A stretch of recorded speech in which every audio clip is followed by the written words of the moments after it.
All right, hello everyone, friends and clients. It's great to be back with you all. I'd like to begin our program on election, politics, and the economy by mentioning some of all too familiar headlines and stories. Passions fostered by ignorance, vindictiveness, and retribution. Ideological bullying, fractured political parties, economic hardship. Wars, conspiracy, and rebellion. Mobocracy, a spoils system, extortion, and extremism. Members of Congress brawling on the floor of House of Representatives. And elections that have become riotous affairs. Look, rather than being discouraged and disheartened by them, I believe these affairs should be taken as a sign of hope and optimism. Let me explain. You see, it has been documented that those were the issues our country, little more than 60 years old, was dealing with back in 1838 when a young state legislator addressed the Springfield Young Men's Lyceum about concerns that signs of present times foretold the downfall of our democracy. Now, let's fast forward to 2024 and listen to our guest, Bob Stein, whom I will be introducing in just a moment, provide his thoughts and insight into the state of affairs and their potential consequences to investors. I'll be back a little later to conclude our program and tell you why I believe we're going to be okay no matter what happens in November. Our guest, Bob Stein, is a deputy chief economist at First Trust. Prior to joining First Trust, Bob was an assistant secretary for economic policy at the U.S. Treasury Department. Bob was responsible for briefing Secretary of Treasury on U.S. macroeconomic developments, formulating policy proposal, and helping generate the official economic forecast used by the president on budget proposals. Day to day, he led a team of 20 economists conducting in-depth economic analysis and research. Between 1996 to 2002, Bob was an economist on Capitol Hill, including the last 2 years, 2001 and 2002, as chief economist for the Senate Budget Committee. Prior to his tenure on Capitol Hill, Bob was an economic journalist for Investor Business Daily. Bob, it's great to have you on our program. The floor is yours, sir. Thank you very much. And it's a pleasure to be here today, being able to speak to your clients. It's an honor to be invited. Let me start off by talking about something that I usually end with, but I think in this particular discussion, I want to start with it instead. Because this is going to be lurking in the background of basically all budget-related politics and all elections for as far as the eye can see. I've basically been asked the same question over and over again over the past 17 years I've been with First Trust Advisors, which in a nutshell is whether or not the U.S. is headed, given the enormous size of our national debt, given the large budget deficits we tend to run year after year, whether the U.S. is headed to be, say, the Argentina of the 21st century, eventually unable to pay our bills and bankrupt. My answer to that question has always been no. It's still no, but it's a little more nuanced than it used to be. So let's talk about the debt and the deficit and stuff like that. Here's the key. I don't think the level of the debt is really important. I don't think the level of the deficit is important. What's really important to tell whether or not we can manage the debt is the interest cost generated by that debt required to be paid because of the debt relative to GDP. So the debt doesn't matter directly, it matters indirectly by the interest burden. You know, imagine a world where interest rates are 0%, like they were in Japan for many years. They had a national debt of 200% of GDP, but it didn't matter because interest rates are zero. So it doesn't really cost them anything to run a deficit and to carry the debt. What matters is the interaction between the size of the debt and the interest rates. Back in the 1980s and 1990s, we were regularly paying Treasury bondholders 3% of GDP because of the national debt. Then a lot of good stuff happened, and we spent about 20 years only paying about 1.5% of GDP to Treasury bondholders. I call this the age of candy because of what happened during that 20-year period. We cut taxes in 2001. We cut taxes again in 2003. We added a prescription drug benefit to Medicare. We embarked on a discretionary and uh, and expensive war in the Middle East. We added the first major expansion of entitlements in 2010 with Obamacare since the 1960s, and we cut taxes again in 2017. Again, this was the age of candy, but that age of candy is coming to an end. Last year, the interest on the national debt was 2.4% of GDP. And over the next couple of years, I think it's going to trickle back up to 3% of GDP like it was in the 1980s and 1990s. Here's the good news. I don't think we're going to 4% or above. I'd be worried if we did, but I don't think we go there. The reason I don't think we end up there is because once we get to 3% of GDP, I think we kick back in the politics of limits like we did in the 1980s and 1990s. In 1981, Congress and the president cut tax rates across the board for income. But what happened in 1982 through 1997? Well, in 1982, on a bipartisan basis, we raised the payroll tax for all American workers. In the mid 1980s, we had Graham-Rudman-Hollings, which was a measure on a bipartisan basis to slow the growth of federal spending.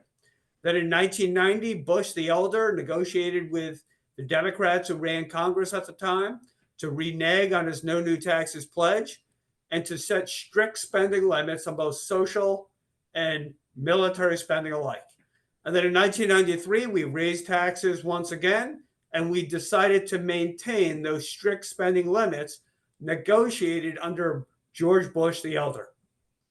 And I believe once we get to 3%, that politics of limits are going to kick back in. But here's the bad news. And I hate to end this part on bad news, but this is the way I see it. Okay. This period of time where we reduced the interest on the debt from 3% to 1.5%, it's not coming back for the remainder of any of our lifetimes. Okay. 20 years from now, what I'm saying today will be relevant. That's why I try to say it now before it becomes baked in the cake of financial markets and expectations among both voters and investors.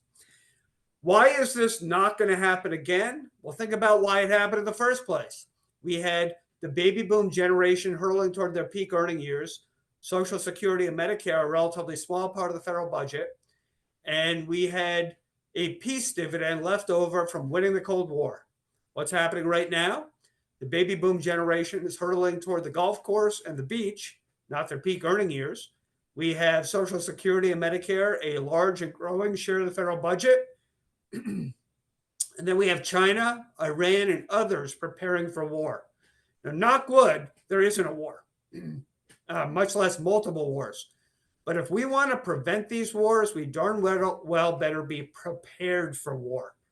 And that means a whole heck of a lot more military, national defense, and aerospace spending in the decades ahead relative to the past couple of decades when we were in that age of candy. The age of candy is over. It's the politics of limits as far as the eye can see. Given that, let's go back and take a look at what I think is going to happen this November. And I want to make something clear up front. They didn't bring me in to talk about what I, Bob Stein, hope happens this year. And I'm not going to talk about what I hope happens. What I am going to talk about is what I think will happen and what the odds are.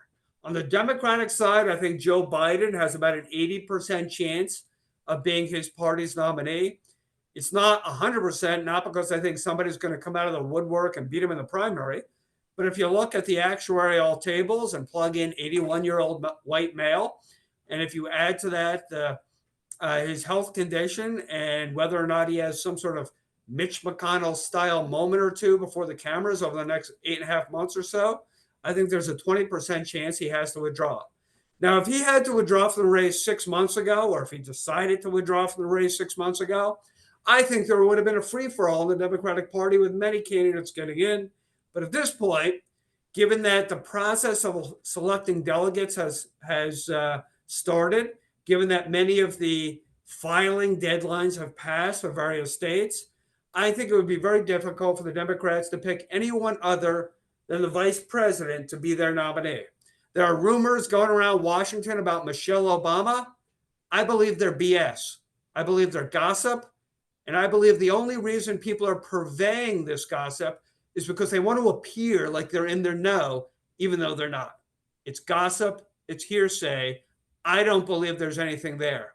If Michelle Obama had the fire in the belly to run for president, she would have thrown her hat in the ring for 2020, and she would have gotten the nomination 4 years ago, not this year. I think in the end, it's either Biden or Harris as the most likely of all the other potential contenders if Joe Biden were to withdraw. On the Republican side, I think Donald Trump has about a 95% chance of getting his party's nomination. Haley is sticking in the race. I think this is more about keeping her in contention for the vice presidential nomination or potentially for 2028. All other candidates have dropped out, so she's getting a lot of free media attention by staying in the race. If it ends up being Biden versus Trump, which is the most likely possibility at this point, not guaranteed, but the most likely, I think Trump would be a slight favorite. And here's why. 8 years ago at this point, Hillary Clinton was winning in the national polls by more than she won the popular vote in November of that year, 2016. 4 years ago, Joe Biden was winning in the national polls. This is even before COVID, by more than he ended up winning in the popular vote. And that's after the unemployment rate soared to 15%. I think when you look at the polls today, with Donald Trump ahead by about 1.5 to 2 percentage points in the polling average, I think he's the favorite. I think he has about a 60% chance of getting that victory. Now let's go through what I think the four most likely possibilities are with their various proportions. Actually, before I do that, let's talk about the Senate. I've taken the liberty of coding every Senate race according to whether the incumbent in this particular cycle where the seat has to be defended is a Democrat, in which case I coded it blue, or a Republican, in which case I coded it red. I then divide them up based on whether those races are happening in blue states, red states, or purple states, and we can quibble. Maybe Florida belongs here, maybe Minnesota here, but these are basically the 10 states in the middle of the political cycle, in the middle of the political spectrum for this particular 2024 election cycle. And what jumps out at me are a few things. Number one, there is not one Republican seat that has to be defended in a Democratic state. And there's only one Republican seat held by Rick Scott from Florida, and he's not going to lose, in a purple state. Whereas there are 3 Democratic seats that have to be defended in red states. And in the state of West Virginia, Joe Manchin has already decided to retire. That seat is almost certainly going Republican. Republicans also have a chance in Montana and Ohio, possibly Arizona, possibly Pennsylvania, and maybe a couple of other states as well. From a fundamental standpoint, if you're only looking about where these races are happening and who's the current incumbent or who controls that seat right now, you'd have to say that this is a once-in-a-generation opportunity for the Republicans to wipe the floor with the Democrats in the U.S. Senate. However, if they nominate the group of chuckleheads they nominated 2 years ago, it ain't going to happen. I'm thinking about the Senate candidate they nominated in the state of Pennsylvania, who lived in New Jersey for the previous 20 years, and a Senate candidate who they nominated in the state of Georgia, who sounded like he played about 7 too many years in the NFL. If the Republicans end up nominating candidates who are more personally loyal to Donald Trump than they are to the moderate voters in their own states, they will end up squandering some of these pickup opportunities. Right now, the Democrats have an edge, 51 to 49 in the U.S. Senate. My best guess is that it ends up with the Republicans going to 52, the Democrats to 58. That's my best guess for this cycle. I think the Republicans will end up squandering some of these potential victories because of bad nominees. That's my best guess at this point in the cycle. In terms of the 4 top most likely possibilities, I think there's a 35% chance of a Republican sweep and a 20% chance of a Democratic sweep. Why is it so different, 35 versus 20? It really comes down to the U.S. Senate. The Democrats are so unlikely to retain the Senate that they're going to have trouble sweeping. That's the toughest part for the Democrats to get a sweep. In terms of Mixed government, I think the odds of having some sort of mixed government are much higher than normal. Um, uh, and the reason really comes down to the fact that right now the Republicans only have a slight edge in the U.S. House of Representatives. Right now there are 2 vacancies, and there are districting maps around the country where the lines are being withdrawn. Chances are the Democrats are going to be favored by how those lines are redrawn. And so I do think there is a greater chance of having a mixed government after this election than there normally is. In terms of what these various possibilities mean for you as investors, let's go through what some of these possibilities would result in terms of tax and spending policy coming out of Washington, D.C. For a Republican sweep scenario, I think it's very straightforward. They would fully extend the tax cuts enacted 6.5 years ago at the end of 2017, the tax cuts or the tax system that is currently in place. However, as I showed you earlier, there is going to be a need for deficit reduction. And here's where I think a Trump administration would look.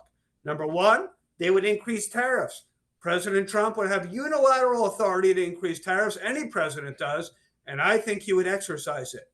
In order to cut spending, I think he'd go after green energy subsidies, not all of them, but some of them.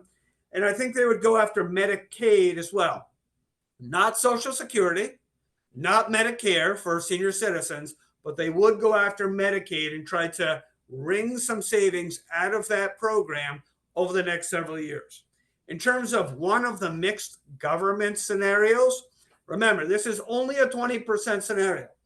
But let's imagine a scenario where President Trump gets elected, the Republicans win control of the Senate, but because of how the district lines are changed, the Democrats, in particular, Speaker Hakeem Jeffries, would control the House. Do you think Speaker Jeffries would just roll over for the Republicans and let them fully extend the tax cuts enacted back in 2017? Heck no. They'd be tough bargainers.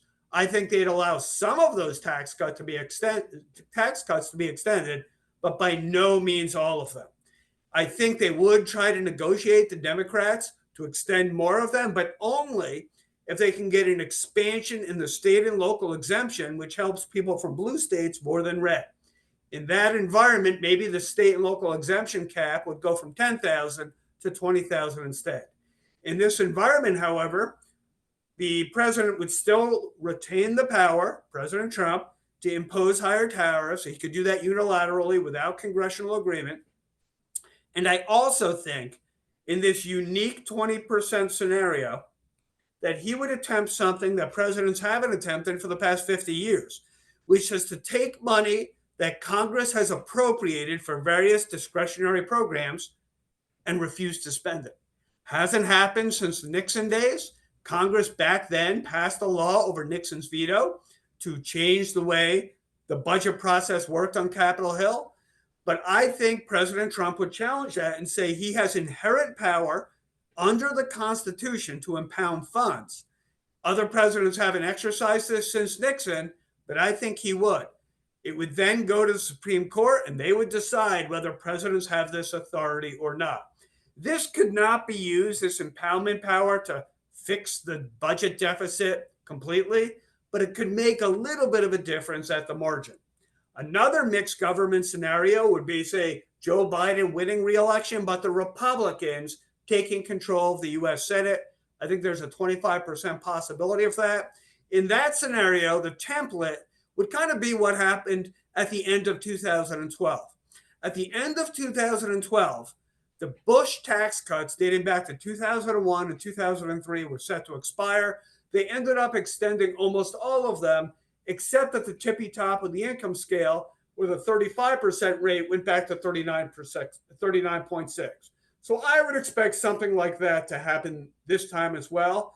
The problem is tariffs would not, in terms of the budget deficit, tariffs wouldn't go up. The president wouldn't be impounding funds. There'd be no entitlement reform. There'd be no curbing green energy subsidies. So overall, there'd be little to no deficit reduction in this particular scenario. Under this scenario, the Democratic sweep scenario, there'd be plenty of deficit reduction because the Democrats would be raising taxes across the board. They'd be raising income tax rates, especially at the top. But I also think they're going to consider raising the long-term capital gains rates and dividend rates, now kept at 20%, back up to at least 24%. The estate tax exemptions, I think, go back down, not all the way back down to where they were in 2017, but I think about halfway down. I think the corporate rate, which is now 21%, used to be 35 before Trump, would go back halfway to 28%. And I also think the Democrats would consider something that Bill Clinton, as president, back in 1993, when he was a new president, very briefly considered, which is a carbon tax. Back then, the Democrats didn't have the votes. They controlled the Senate, but two of the votes for Bill Clinton's budget package, including tax hikes, had to come from the state of Nebraska, from Bob Kerrey, who was a Democratic senator, from Bill Nelson, who was a Democratic senator. This is an energy-intensive state. They also had at least one Senate vote from the state of West Virginia. Again, energy-intensive state with coal. They were not going to support a carbon tax no matter what. And the politics were that the president, Bill Clinton, needed their votes to pass his tax package. So in the end, carbon tax didn't happen. But if the Democrats sweep, they're not going to have any more senators from West Virginia. They're not going to have any more senators from the state of Nebraska or Texas or many of the other states where they used to have Democratic senators. So I think in the end, there's more of a chance of some sort of carbon tax coming from this Congress if there's a Democratic sweep scenario that comes to fruition. I'd like to thank you for your time. If you have questions, I'd be delighted to stick around and answer any you have. Otherwise, I'd be happy to stick around and listen. Bob, thank you very much for that insight. I think this was very helpful. Now, a couple questions that normally comes up with clients is, look, you mentioned if there is a Republican sweep, for example, we could have an extension to the 2017 Trump tax cuts, right? Like, what about estate taxes? I know it's set to, the exemption amount is set to expire in 2026. Like, what about that? Do you think that that's something that they could come back and bring back again, knowing the debt limits we're in and so forth? Yes. When I say fully extend the tax cuts enacted in 2017, I mean fully. And so that expansion of the estate tax exemptions were part of the 2017 tax cut legislation that President Trump signed. And those larger exemption amounts would be extended for a full extension of all those tax cuts. Okay, wonderful. Thank you for it. And then one more thing. I mean, look, in the beginning part of your presentation, you mentioned you're not so worried about the debt limit as much as you're worried about the interest expense on the debt that we are currently having. Now, I mean, 35 trillion, I guess, plus, and it looks like both sides are committed to spending more money in their own ways. At what point do you think this is something that's sustainable, that is this something that actually can be paid back? Or, I mean, do we really care to be paying it back? We never have to pay the debt back. We just have to service it. We will never have another surplus for the rest of my life, and probably not the lifespans of anyone listening to this call. Never. Not one more surplus, which means the debt will only expand from here. But let me give you an example of why I believe we don't need to get to a surplus. I'm not saying we don't have fiscal problems. I obviously went through the fact that we lived through the age of candy and we're not going back to that anytime soon, okay? But what we have to do is service our debt, okay? And so one way to think about it is we need to keep the debt to GDP ratio steady or bring it down. Right now, the debt, as you said, is $35 trillion. So let's say the economy over the next decade is going to grow 4% per year, not real GDP. Let's say inflation is 2% and real GDP is 2%. So overall nominal GDP grows by 4% a year. Okay. If the economy is growing 4% a year, well, then the debt can grow 4% a year. Well, what would be 4% growth of the national debt? Well, if it's already $35 trillion, we can sustain a budget deficit. We can increase the debt by $1.4 trillion. 4% of 35 trillion is 1.4 trillion. We can run a deficit of $1.4 trillion a year. Okay, the debt to GDP ratio stays the same. If we're not dying from the current debt to GDP ratio, why would we die from the same ratio 2 years from now, or 5 or 10? So I'd like to get the deficit down to $1 trillion a year. I think that's sustainable in the near term. But we're not going to collapse from our debt anytime soon. And as the nominal GDP of the U.S. goes up, so can the debt as well. We're not going to reduce the debt. Well, we can reduce annual deficits. We can reduce the amount we add to the debt every year, but the actual total debt will not go down. And it will not go down at all for the remainder of any of our lifetimes. About a decade ago, China owned $2 trillion of our debt. And that's at a time when the debt was substantially lower than it is today. They own $2 trillion. Do you know how much China owns today? How much? $1 trillion. They've unloaded $1 trillion over the last decade while the debt has gone up.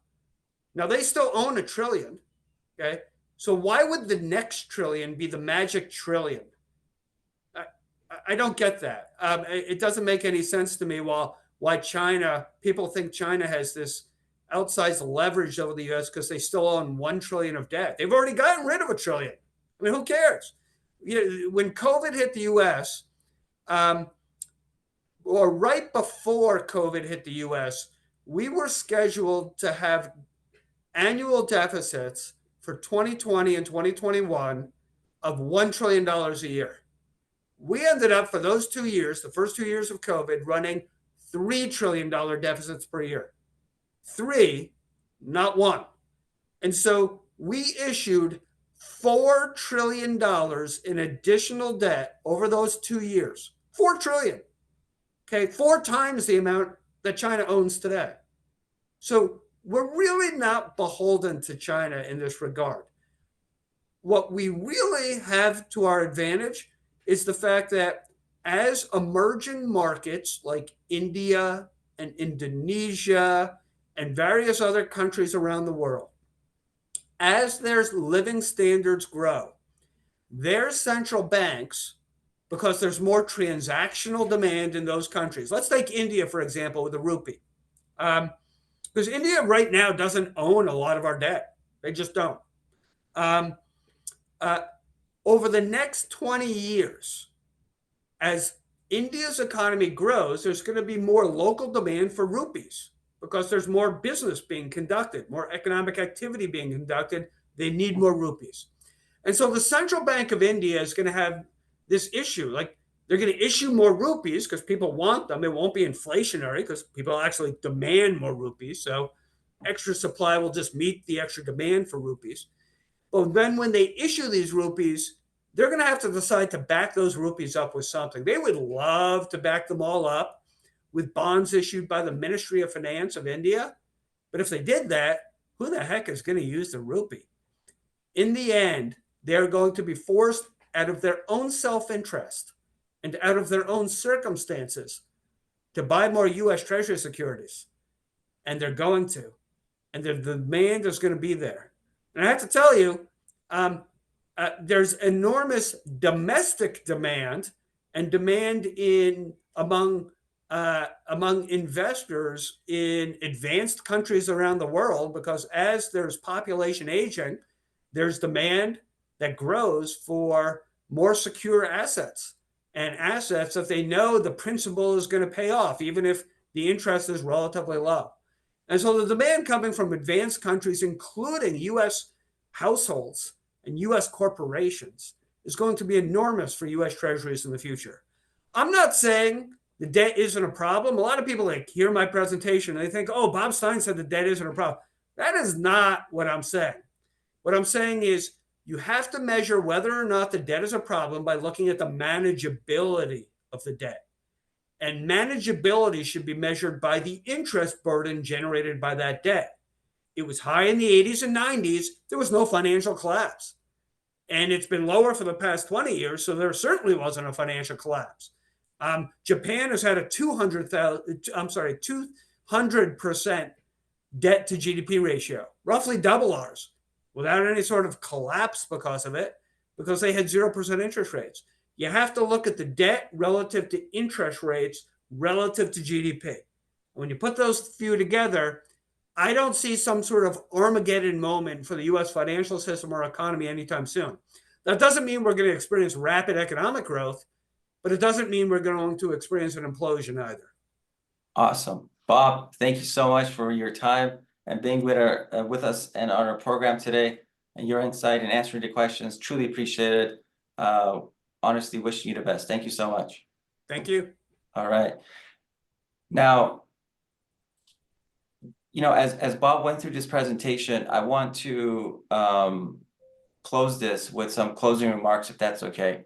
I mean, look, we're going into the election year. I know some of you are very worried about what's going to happen, whether you're on the left or the right.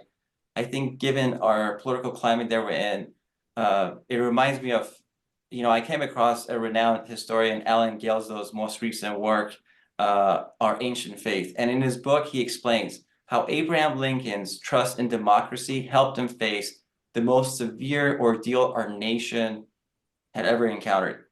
And I believe that we've seen our fair share of crisis since Lincoln's time right now up to present day. So again, it's quite simple to become disillusioned with democracy and its working and all the shenanigans that is going on through media and so forth. But I think it's time that we should take a moment back. And for me personally, I reflect back and I came across one of Winston Churchill's quotes that he recently that I came across with. He said, "Many forms of government have been tried and will be tried in this world of sin and woe. No one pretends that democracy is perfect or all wise. Indeed, it has been said that democracy is the worst form of government, except for all those other forms that we've been tried." Look, I think going back to Bob's presentation, like it sounds, our country has been endured economically and politically, and at EQ, we believe in this country. So we have been through a lot, and for worse or for better. So together, let's strive for much less of the worst and much more of the better. Please know my team and I are here to help with any questions or concerns and help guide you through all of life's transition, planned or unplanned. Thank you again for being with us today. We're wishing you all the best. Have a great day. Bye-bye.